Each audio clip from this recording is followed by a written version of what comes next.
Currency کا ارتقاء۔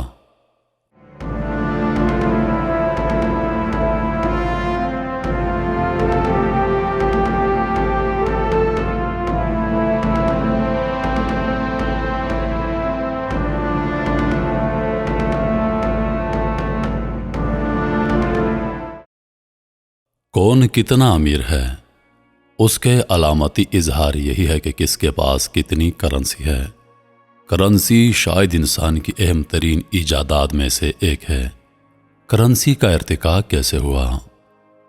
پیسہ پچھلے کم از کم 4000 سال سے انسان کے ساتھ ساتھ ہے۔ اس سے قبل لین دین کے لیے اشیاء اور اجناس کا تبادلہ بطور پیسہ کیا جاتا تھا، مگر یہ تبادلہ کوئی بہت زیادہ بااعتماد اور مؤثر طریقہ نہیں تھا۔ یعنی اگر آپ کو ایک بکری درکار ہے جبکہ اس کے بدلے دینے کے لیے آپ کے پاس فقط گندم ہے، اس کے لیے سب سے پہلے آپ کو ایسا بکری فروش تلاش کرنا ہوگا جسے گندم درکار ہو۔ یعنی مسئلہ یہ ہوگا کہ اگر آپ کسی بکری فروش کے پاس گندم لے کر گئے اور اسے مثال کے طور پر ایک خنجر درکار ہے، تو پہلے آپ کو خنجر فروش تلاش کرنا پڑے گا اور پھر وہ خنجر لے کر بکری فروش کو دینا ہوگا۔ تبادلے کے ذریعے لین دین میں کسی شے کی موجودگی کے بجائے تمام تر دار و مدار لین دین کرنے والوں کی لین دین کے لمحے میں ضرورت پر ہوتا تھا۔ محققین کے مطابق لگ بھگ 9000 سے 6000 سال قبل از مسیح کے وقت دنیا کے بعض علاقوں میں مویشی تک لین دین کے لیے ایک واسطے کے طور پر استعمال کیے جاتے رہے، جبکہ اس کے علاوہ بھی جانوروں کی کھال، نمک، اجناس اور دھاتوں کو تیز دھار بنانے والے مواد بھی لین دین کے لیے واسطے کے طور پر استعمال ہوتا رہا۔ یہ تمام چیزیں کسی نہ کسی صورت میں قیمتی رہیں، تاہم بعد میں آنے والے نظاموں میں ان کی قدر گھٹتی چلی گئی۔ موجودہ کرنسی کے مقابلے میں یہ میڈیم اپنی طلب کی بنا پر قابل تبادلہ تھے۔ مثال کے طور پر اجناس خوراک کے لیے، جبکہ جانوروں کی کھال لباس کے لیے استعمال ہوتی تھی۔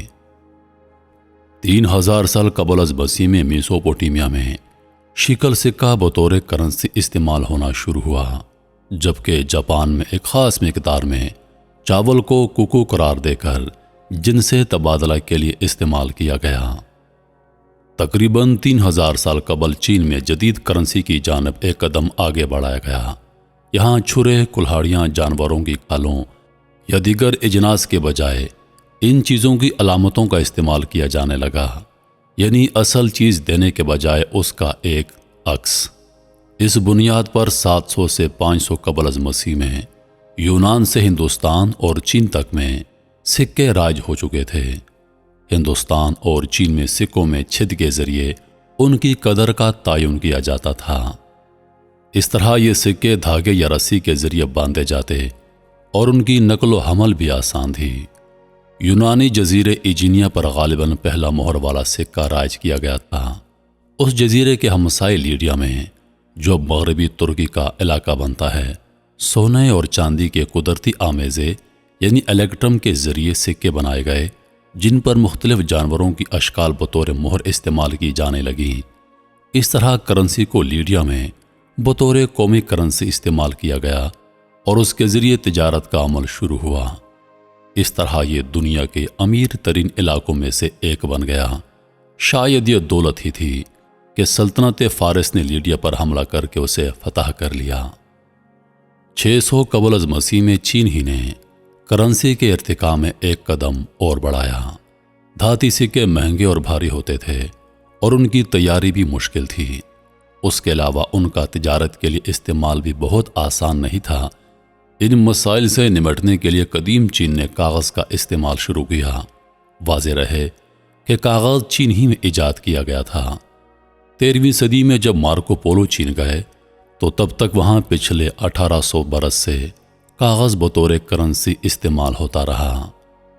یورپ 17ویں صدی تک دھاتی سکوں کو ہی کرنسی کے طور پر استعمال کرتا رہا۔ اس دوران یورپی ممالک دنیا کے کئی ممالک تک میں فتوحات تک کر چکے تھے۔ سکوں کی تیاری اور انہیں اپنے مفتوحہ علاقوں میں پہنچانا ایک نہایت مشکل عمل تھا۔ سکوں کے برعکس کاغذ کی کرنسی کے تیاری اور انہیں ترسیل نسبتاً آسان تھی۔ حیران کن بات یہ ہے کہ یورپی حکومتوں کی جانب سے کاغذ کا بطور کرنسی استعمال یورپ سے باہر ہوا۔ فرانس نے شمالی امریکہ میں نو آبادیات قائم کی تو وہاں تک سکوں کی ترسیل ایک بہت بڑا مسئلہ بن گئی۔ کینیڈا میں 1685 تک یورپی سپاہیوں کو گورنر کے دستخط والا کاغذ بطور تنخواہ دیا جاتا رہا۔ جغرافیائی طور پر سلطنتوں کا دائرہ کار وسیع ہوا تو یورپ کا کاغذی کرنسی پر انحصار بھی بڑھنا شروع ہو گیا۔ اس کی بنیادی وجہ اقتصادی اور نو آبادیاتی وسعت، جس میں دھاتی سکوں کی ترسیل آسان نہیں رہی تھی۔ کاغذی نوٹ دھیرے دھیرے ایک معیار بن گئے اور یوں دھاتی سکے رفتہ رفتہ ختم ہوتے چلے گئے۔ قیمتی دھاتی سکوں کے خاتمے کے باوجود کاغذی نوٹ کی قدر سونے اور چاندی کے حوالے سے بھی منسوب جڑی رہی۔ امریکہ میں ڈالر کی قدر کو سونے کے ساتھ جوڑا گیا۔ دوسری عالمی جنگ کے بعد تاہم امریکی ڈالر بین الاقوامی تجارت کے لیے معیار بن گیا۔ یورپ اور دنیا بھر کی کرنسی ابھی اپنی قدر کا تعین امریکی ڈالر کی نسبت سے کرتی ہیں، جبکہ امریکی ڈالر کی قدر سونے کی قدر سے جڑی رہی۔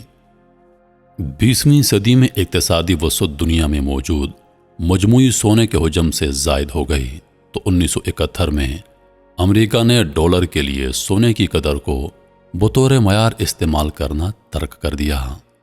سونے کے معیار کے خاتمے کے بعد کرنسی کی قدر کا انحصار افراط زر اور اقتصادی کارکردگی سے نتھی ہو گیا۔